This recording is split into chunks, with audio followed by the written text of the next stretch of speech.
This is the Entertainment Execution Lair podcast. And tonight, I'll be talking about the film production company Orion Pictures.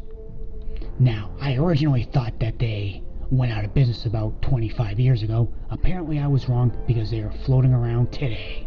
For those who don't know, Orion Pictures were involved with some pretty big movies back in the 80s and 90s. The Terminator, RoboCop, Silence of the Lambs, The Addams Family, to name a few. Oh, and I have to throw in Clifford, though I don't really constitute that as a epic, great film. It was alright. No, the comedy with Martin Short, who was a 40-year-old playing a 10-year-old, and he was annoying the hell out of Charles Grodin. As of late, they did the remake of Child's Play, which, well, that really isn't much of a classic either.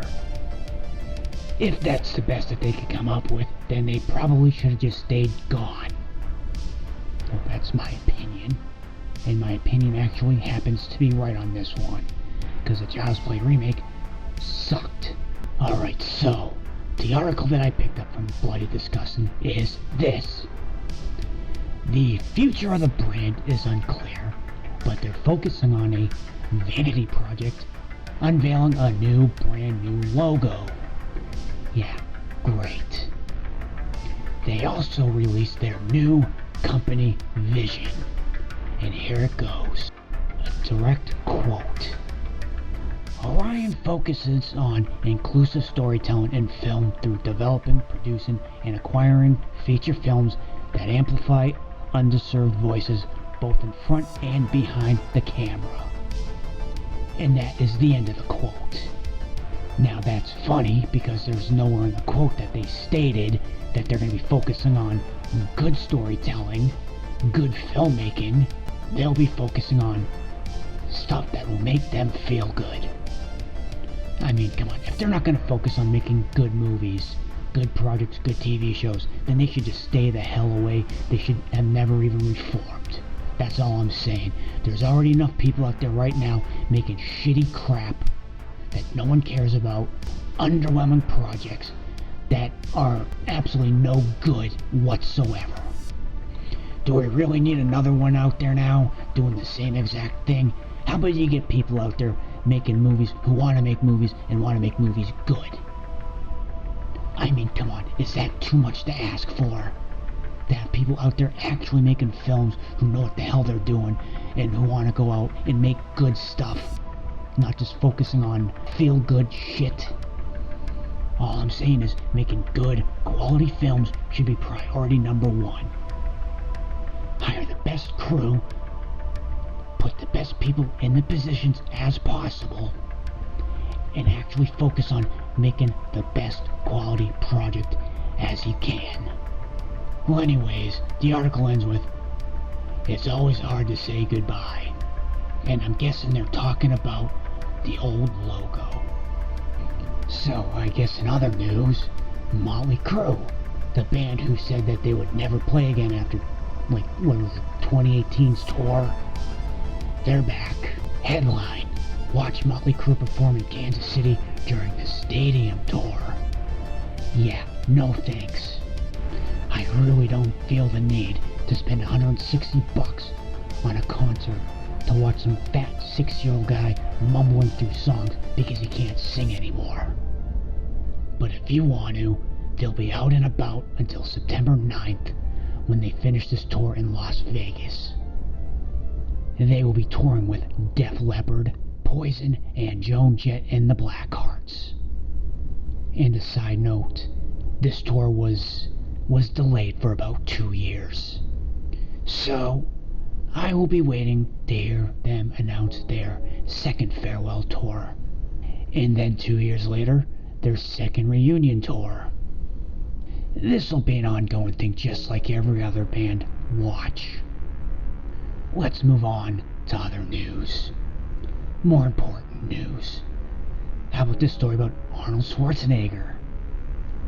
Alright, so apparently Harry Potter actor Miriam Margolyes claims that Arnold Schwarzenegger deliberately farted in her face while they were working on the film End of Days together.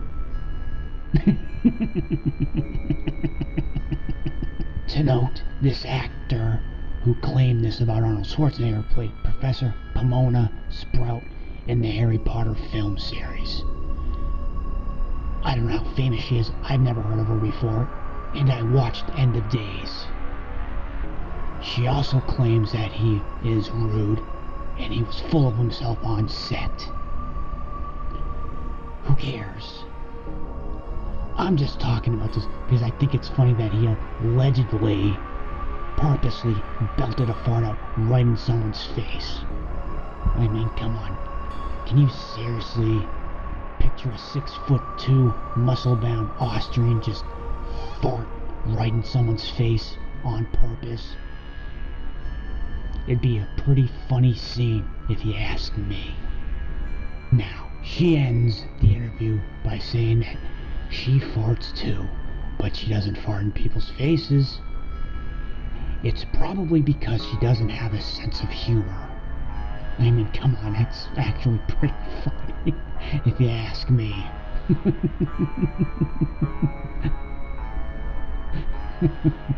In the interview, she also said that he's a little bit full of hot air. Well, I actually think that she's full of shit. I don't think that ever happened. Evidence, please. And speaking of Harry Potter, there's actually another news item that's going about. Now, a Harry Potter-inspired Quidditch League is rebranding itself to distance itself from J.K. Rowling. I don't know what Quidditch is. And to tell you the truth, I really don't care. This is a sort of a light news cycle, so this is the only reason why I'm talking about this. Alright, so a bunch of nerds playing a nerd sport, the U.S. Quidditch and Major League Quidditch League, formally announced that they have changed their names to the U.S. Quad Ball and Major League Quad Ball. Yeah, nerds. Well, of the topics that I covered in this episode, I have to say they still aren't as bad as the topic that I covered in the previous episode.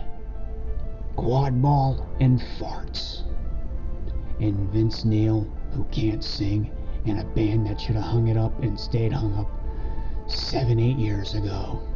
Well, until we meet again, this is the Entertainment Execution Lair Podcast.